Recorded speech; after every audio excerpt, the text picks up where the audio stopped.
Hi ಎಲ್ಲರಿಗೂ ನಮಸ್ಕಾರ. Welcome back to my channel.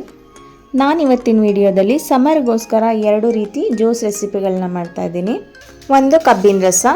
ಕಬ್ಬೆ ಇಲ್ಲದೇ ಮನೆಯಲ್ಲಿರೋ ಪದಾರ್ಥಗಳನ್ನ ಬಳಸ್ಕೊಂಡು ಅದೇ ಟೇಸ್ಟಲ್ಲಿ ಕಬ್ಬಿನ ರಸನ ಹೇಗೆ ಮಾಡ್ಕೊಳ್ಳೋದು ಅಂತ ತೋರಿಸ್ತಾ ಇದ್ದೀನಿ. ಮತ್ತೊಂದು ನಿಂಬೆ ಹಣ್ಣಿನ ಜ್ಯೂಸು. ನಾನು ಮೊದಲು ಕಬ್ಬಿನ ಜ್ಯೂಸನ್ನ ಮಾಡ್ತಾಯಿದ್ದೀನಿ. ಕಬ್ಬಿನ ರಸ ಮಾಡೋದಕ್ಕೆ ಏನೇನು ಬೇಕು ನೋಡೋಣ ಬನ್ನಿ. ನಾನಿಲ್ಲಿ ಒಂದು 8-10 ಐಸ್ ಕ್ಯೂಬ್ಸ್ನ ತೊಗೊಂಡಿದ್ದೀನಿ. ಅರ್ಧ ಕಪ್ಪು ಬೆಲ್ಲ, ಸ್ವಲ್ಪ ಪುದೀನ ಸೊಪ್ಪನ್ನ ತೊಳೆದಿಟ್ಕೊಂಡಿದ್ದೀನಿ, ಅರ್ಧ ಹೋಳು ನಿಂಬೆ ರಸ, ಒಂದು 1/4 ಇಂಚಿಗಿಂತ ಕಡಿಮೆ ಆಗುವಷ್ಟು ಶುಂಠಿನ ಸಣ್ಣದಾಗಿ ಕಟ್ ಮಾಡಿ ಇಟ್ಕೊಂಡಿದ್ದೀನಿ. ಇವಾಗ ಇದನ್ನೆಲ್ಲ ಮಿಕ್ಸರ್ ಜಾರ್ನಲ್ಲಿ ಹಾಕೋತಾ ಇದ್ದೀನಿ. ಬೆಲ್ಲ ನಿಮಗೆ ಎಷ್ಟು ಬೇಕಾಗುತ್ತೆ ಸ್ವೀಟ್ಗೆ ನೋಡಿ ಹಾಕ್ಕೊಳ್ಳಿ. 2 ಗ್ಲಾಸ್ಗೆ ಅರ್ಧ ಕಪ್ ಬೆಲ್ಲ ಬೇಕಾಗುತ್ತೆ. ನಾನಿಲ್ಲಿ ಸ್ವಲ್ಪ ಸ್ವೀಟ್ ಕಡಿಮೆ ಇರಲಿ ಅಂತ ಕಡಿಮೆನೇ ಹಾಕ್ಕೊಂಡಿದ್ದೀನಿ. ಅದರಲ್ಲಿ 1 ಸ್ಪೂನ್ ಆಗುವಷ್ಟು ಬೆಲ್ಲನ ಉಳಿಸಿದ್ದೀನಿ. ಉಳಿದಿರೋ ಎಲ್ಲ ಪದಾರ್ಥಗಳನ್ನು ಮಿಕ್ಸರ್ ಜಾರ್ನಲ್ಲಿ ಸೇರಿಸ್ಕೊತಾ ಇದ್ದೀನಿ. ನೀವು ಅಂಗಡಿನಲ್ಲಿ ಯಾವ ರೀತಿ ಕಬ್ಬಿನ ರಸನ ತೊಗೊಂಡು ಕುಡಿತೀರಾ ಸೇಮ್ ಅದೇ ಟೇಸ್ಟ್ನಲ್ಲಿ ಬರುತ್ತೆ. ಏಕೆಂದರೆ ಬೆಲ್ಲ ಕಬ್ಬಿಂದನೇ ಅಲ್ವಾ ಮಾಡೋದು, ಆದ್ದರಿಂದ ನಾವು ಅದೇ ಇಂಗ್ರೀಡಿಯೆಂಟ್ಸ್ನ ಹಾಕ್ಕೊಂಡು ಮಾಡಿಕೊಂಡ್ರೆ ಅದೇ ಟೇಸ್ಟ್ ಬರುತ್ತೆ. ಒಂದ್ಸಲ ಟ್ರೈ ಮಾಡಿ ನೋಡಿ, ಗೊತ್ತಾಗೋದೇ ಇಲ್ಲ ಇದು ಬೆಲ್ಲದಿಂದ ಮಾಡಿರೋದು ಅಂತ. ಸೇಮ್ ಕಬ್ಬಿನ ಜ್ಯೂಸ್ ಕುಡ್ದಾಗೆ ಇರುತ್ತೆ. ಇವಾಗ ಎಲ್ಲ ಪದಾರ್ಥಗಳನ್ನ ನಾನು ಮಿಕ್ಸರ್ ಜಾರ್ನಲ್ಲಿ ಹಾಕ್ಕೊಂಡಿದ್ದೀನಿ. ಇದಕ್ಕೆ ಸ್ವಲ್ಪ ನೀರನ್ನು ಸೇರಿಸ್ಕೊಂಡು ರುಬ್ಕೋತಾ ಇದ್ದೀನಿ. ರುಬ್ಕೊಂಡಿದ್ದಾಗಿದೆ. ಇವಾಗ ಇದನ್ನು ಸೋಸ್ಕೋಬೇಕು. ನಾನು ಜ್ಯೂಸ್ ಸೋಸೋ ಜಾರಿನಲ್ಲಿ ಒಂದ್ಸಲ ಸೋಸ್ಕೋತಾ ಇದ್ದೀನಿ.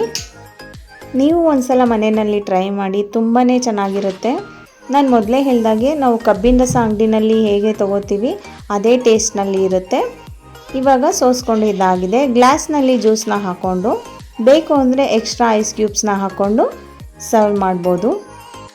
ನೋಡಿದ್ರಲ್ಲ ಎಷ್ಟು ಸಿಂಪಲ್ಲಾಗಿ ಸಖತ್ ಟೇಸ್ಟಿಯಾಗಿರೋ ಕಬ್ಬಿನ ರಸನ ಕಬ್ಬೆ ಇಲ್ಲದೇ ಮನೆಯಲ್ಲೇ ಹೇಗೆ ಮಾಡ್ಕೊಳ್ಳೋದು ಅಂತ ನೀವು ಟ್ರೈ ಮಾಡಿ ಹೇಗಿತ್ತು ಅಂತ ಒಂದ್ಸಲ ಕಮೆಂಟ್ ಮಾಡಿ ಹೇಳಿ.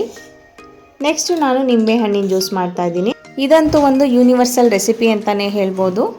ಈ ಬೇಸಿಗೆ ಟೈಮ್ನಲ್ಲಿ ಯಾರಾದರೂ ಮನೆಗೆ ಬಂತು ಅಂದರೆ ಅವರಿಗೆ ಕೊಡೋದಕ್ಕೆ ಏನು ಮಾಡೋದಪ್ಪ ಅಂದರೆ ಫಸ್ಟು ನೆನಪಾಗೋದೇ ನಿಂಬೆ ಹಣ್ಣಿನ ಜ್ಯೂಸು.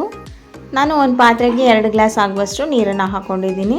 ಅದಕ್ಕೆ ಅರ್ಧ ಕಪ್ಪು ಸಕ್ಕರೆನ ಹಾಕಿಬಿಟ್ಟು ನಿಂಬೆ ಹಣ್ಣನ್ನು ಹಿಂಡ್ಕೋತಾ ಇದ್ದೀನಿ. ನಾನಿಲ್ಲಿ 1 ನಿಂಬೆ ಹಣ್ಣು ಹಾಕ್ತಾಯಿದ್ದೀನಿ 2 ಗ್ಲಾಸ್ ನೀರಿಗೆ. ನಿಮಗೆಲ್ಲ ಅನ್ನಿಸ್ಬೋದು ನಿಂಬೆ ಹಣ್ಣಿನ ಜ್ಯೂಸ್ ಯಾರಿಗೆ ತಾನೇ ಮಾಡೋಕ್ಕೆ ಬರೋದಿಲ್ಲ, ಇದನ್ನು ಹಾಕಿದ್ದಾರೆ ಅಂತ. ಕಾಮನ್ನಾಗಿ ನಿಂಬೆಹಣ್ಣು ಎಲ್ಲರಿಗೂ ಫೇವ್ರೇಟ್ ಆಗಿರುತ್ತೆ. ಆದ್ದರಿಂದ ನಾನು ಇದನ್ನು ಒಂದ್ಸಲ ಶೇರ್ ಮಾಡೋಣ ಅಂತ ಮಾಡ್ತಾಯಿದ್ದೀನಿ. ನಿಂಬೆಹಣ್ಣಿನ ರಸ ಹಾಕಿದ ಮೇಲೆ ಅರ್ಧ ಸ್ಪೂನ್ ಏಲಕ್ಕಿ ಪೌಡರು, 1 ಚಿಟಿಕೆ ಆಗುವಷ್ಟು ಉಪ್ಪನ್ನ ಸೇರಿಸ್ಕೊಂಡು ಮಿಕ್ಸ್ ಮಾಡಿ ಒಂದು 5 ನಿಮಿಷ ನೆನೆಯೋದಕ್ಕೆ ಬಿಡಬೇಕು. ನಂತರ ಅದನ್ನು ಇನ್ನೊಂದ್ಸಲ ಮಿಕ್ಸ್ ಮಾಡಿಕೊಂಡು ಸರ್ವ್ ಮಾಡಿಕೊಂಡ್ರೆ ನಿಂಬೆಹಣ್ಣಿನ ಜ್ಯೂಸು ರೆಡಿ ಆಗುತ್ತೆ. ಕೊನೆಯಲ್ಲಿ 2 ಐಸ್ ಕ್ಯೂಬ್ಸ್ನ ಹಾಕ್ಕೊಂಡು ಸರ್ವ್ ಮಾಡಿ ಕುಡಿಯೋದಕ್ಕೆ ತುಂಬಾ ಚೆನ್ನಾಗಿರುತ್ತೆ. ನೋಡಿದ್ರಲ್ಲ, ನಿಮಗೆ ಈ 2 ರೆಸಿಪಿಗಳು ಇಷ್ಟ ಆಗಿದ್ದರೆ ಪ್ಲೀಸ್ ಒಂದು ಲೈಕ್ ಕೊಡಿ, ಹಾಗೆ ಒಂದು ಕಮೆಂಟ್ ಮಾಡಿ, ಮತ್ತು ನಿಮ್ಮ ಫ್ಯಾಮಿಲಿ ಫ್ರೆಂಡ್ಸಿಗೆಲ್ಲ ಶೇರ್ ಮಾಡಿ. ನೀವಿನ್ನೂ ನಮ್ಮ ಚಾನಲ್ಗೆ ಸಬ್ಸ್ಕ್ರೈಬ್ ಆಗಿಲ್ಲ ಅಂದರೆ ದಯವಿಟ್ಟು ಸಬ್ಸ್ಕ್ರೈಬ್ ಮಾಡ್ಕೊಳ್ಳಿ. Thank you.